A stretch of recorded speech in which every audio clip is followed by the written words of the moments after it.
നമസ്കാരം. പ്രവാസി ഓൺലൈൻ ന്യൂസിന്റെ ന്യൂസ് എക്സ്ക്ലൂസീവിലേക്ക് ഏവർക്കും സ്വാഗതം. ജർമ്മനിയിലെ യൂട്യൂബർമാർക്കും ഇൻഫ്ലുവൻസർമാർക്കും വമ്പൻ പണിയാണ് വരാൻ പോകുന്നത്. AI ഉപയോഗിച്ച് വീഡിയോയും പോസ്റ്റും ഇടുന്നവർ സൂക്ഷിക്കുക. ലംഘിച്ചാൽ കോടികളുടെ പിഴയാണ് അടക്കേണ്ടി വരിക. ജർമ്മനിയിൽ ജീവിക്കുന്ന മലയാളി കണ്ടന്റ് ക്രിയേറ്റർമാർക്കും ഡിജിറ്റൽ മാർക്കറ്റർമാർക്കും യൂട്യൂബർമാർക്കുമായി ഏറ്റവും പുതിയ ഒരു പ്രധാന മുന്നറിയിപ്പാണ് ഈ വാർത്ത. സോഷ്യൽ മീഡിയയിലും ഡിജിറ്റൽ പ്ലാറ്റ്ഫോമുകളിലും ആർട്ടിഫിഷ്യൽ ഇന്റലിജൻസ് സാങ്കേതിക വിദ്യ ഉപയോഗിച്ച് ചിത്രങ്ങളും വീഡിയോകളും കണ്ടന്റുകളും ഉണ്ടാക്കുന്നവർ ഇനി മുതൽ കടുത്ത ജാഗ്രത പാലിക്കേണ്ടതുണ്ട്. ജർമ്മനിയിലെ പുതിയ നിയമപ്രകാരം ആർട്ടിഫിഷ്യൽ ഇന്റലിജൻസ് ഉപയോഗിച്ചുണ്ടാക്കുന്ന കണ്ടന്റുകൾ വ്യക്തമായി AI ലേബൽ ചെയ്യാതിരുന്നാൽ കോടികളുടെ പിഴയാണ് കാത്തിരിക്കുന്നത്. യൂറോപ്യൻ യൂണിയന്റെ AI ആക്ടിന്റെ ഭാഗമായി ജർമ്മനി നടപ്പാക്കിയ പുതിയ നിയമമാണ്. അതായത് KIMG ക്വിൻസ്ലിഷെ ഇന്റലിജൻസ് മാർക്ട് യൂബർവാഹും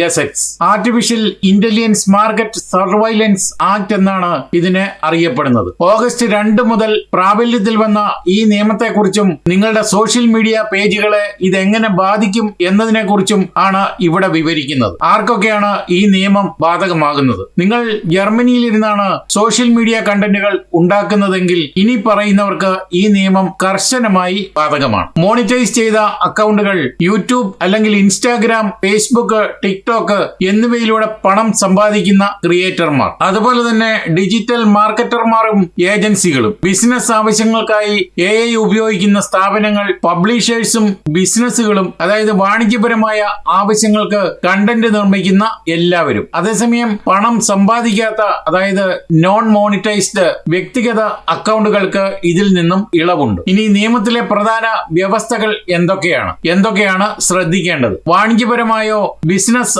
ആവശ്യങ്ങൾക്കോ നിർമ്മിക്കുന്ന ഏത് AI കണ്ടന്റും ഇനി മുതൽ ഇത് AI ഉപയോഗിച്ച് നിർമ്മിച്ചതാണ് എന്ന് വ്യക്തമായി സാക്ഷ്യപ്പെടുത്തേണ്ടതുണ്ട്, അതായത് ക്ലിയർലി ലേബിൾഡ്. എന്നാൽ ഈ നിയമത്തിൽ ചില പ്രധാന ഇളവുകളും ക്ലാരിഫിക്കേഷനുകളും നൽകിയിട്ടുണ്ട്. എഡിറ്റ് ചെയ്ത ടെക്സ്റ്റുകൾ, AI ഉപയോഗിച്ചെഴുതിയ ടെക്സ്റ്റ് ആണെങ്കിലും ഇത് ഒരു മനുഷ്യൻ തിരുത്തി വായിച്ച് അതിന്റെ പൂർണ്ണമായ എഡിറ്റോറിയൽ ഉത്തരവാദിത്തം ഏറ്റെടുക്കുന്നുണ്ടെങ്കിൽ ലേബൽ ചെയ്യേണ്ടതില്ല. ഇനിയും കലയും ആക്ഷേപഹാസ്യവും, ആർട്ടിസ്റ്റിക് ആൻഡ് സറ്റേറിക്കൽ കണ്ടന്റ്, കലാപരമായ ആവശ്യങ്ങൾക്കും ട്രോളുകൾക്കും ചില ഇളവുകൾ ഉണ്ടെങ്കിലും ഡീപ് ഫേക്കുകൾ ഉപയോഗിക്കുകയാണെങ്കിൽ അത് AI ആണെന്ന് വ്യക്തമായി ബോധ്യപ്പെടുത്തുന്ന ഡിസ്ക്ലൈമർ നിർബന്ധമാണ്. ഇനിയും ഒറ്റ നോട്ടത്തിൽ AI ആണെന്ന് മനസ്സിലാക്കുന്നവ, അതായത് കണ്ടന്റ് കാണുമ്പോൾ തന്നെ ഇത് AI നിർമ്മിതമാണ് അല്ലെങ്കിൽ ആനിമേഷൻ ആണ് എന്ന് വ്യക്തമായി അറിയാൻ സാധിക്കുമെങ്കിൽ പ്രത്യേക ലേബലിംഗ് ആവശ്യമില്ല. ഇനി ഈ നിയമം ലംഘിച്ചാൽ എത്രയായിരിക്കും പിഴ? AI കണ്ടന്റുകൾ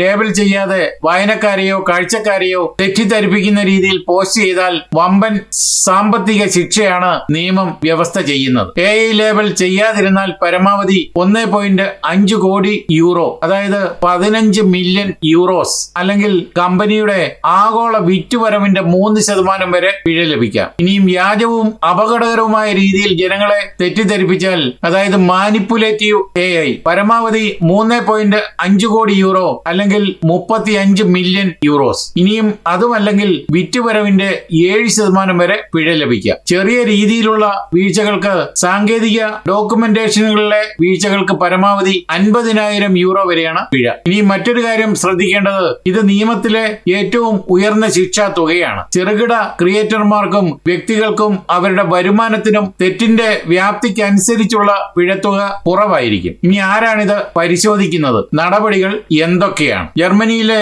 ബുണ്ടൻ സെറ്റ്സ് അഗന്റൂർ, അതായത് BNetzA എന്ന റെഗുലേറ്ററി അതോറിറ്റിക്കാണ് ഈ നിയമങ്ങൾ പാലിക്കപ്പെടുന്നുണ്ടോ എന്ന് പരിശോധിക്കാനുള്ള ചുമതല. ഇനി അപ്പീൽ പോകാനുള്ള അവകാശം കൂടിയുണ്ട്. തെറ്റായ രീതിയിൽ പിഴ ലഭിച്ചാൽ ജർമ്മനിയിലെ അഡ്മിനിസ്ട്രേറ്റീവ് കോർട്ട് നടപടികളിലൂടെ ഇതിനെതിരെ കോടതിയെ സമീപിക്കാൻ ക്രിയേറ്റർമാർക്ക് അവകാശവുമുണ്ട്. ഇനിയും വിസിൽ ബ്ലോവർ സംരക്ഷണം. ഒരു സ്ഥാപനം AI ദുരുപയോഗം ചെയ്യുന്നത് അവിടുത്തെ ജീവനക്കാരൻ അധികാരികളെ അറിയിച്ചാൽ ആ ജീവനക്കാരന് ജർമ്മനിയുടെ വിസിൽ ബ്ലോവർ സംരക്ഷണ നിയമം അനുസരിച്ച് പൂർണ്ണ നിയമപരിരക്ഷ ലഭിക്കും. ഇനി ക്രിയേറ്റർമാർ എന്താണ് ചെയ്യേണ്ടത്? ജർമ്മനി യൂറോപ്യൻ യൂണിയന്റെ പൊതുവായ AI നിയമങ്ങൾക്കപ്പുറം പുതിയ അധിക നിബന്ധനകൾ ഒന്നും തന്നെ കൂട്ടിച്ചേർത്തിട്ടില്ല എന്നത് ക്രിയേറ്റർമാർക്ക് ആശ്വാസമാണ്. യൂറോപ്യൻ യൂണിയൻ നിയമങ്ങൾ പാലിക്കുന്നവർക്ക് പ്രത്യേകം ഒന്നും തന്നെ ചെയ്യേണ്ടതില്ല. എന്നാൽ ഇനി മുതൽ ഓരോരുത്തരുടെ വീഡിയോകളിലോ ചിത്രങ്ങളിലോ AI സാങ്കേതിക വിദ്യ, അതായത് AI voice, AI images, generated scripts ഉപയോഗിക്കുന്നുണ്ടെങ്കിൽ ജനറേറ്റഡ് വിത്ത് AI എന്ന ലേബലോ ഡിസ്ക്ലൈമറോ ചേർക്കാൻ പ്രത്യേകം ശ്രദ്ധിക്കേണ്ടതാണ്. സോഷ്യൽ മീഡിയ അക്കൗണ്ടുകളുടെ സുരക്ഷിതത്വത്തിനും നിയമപരമായ പ്രശ്നങ്ങൾ ഒഴിവാക്കാനും ഇത്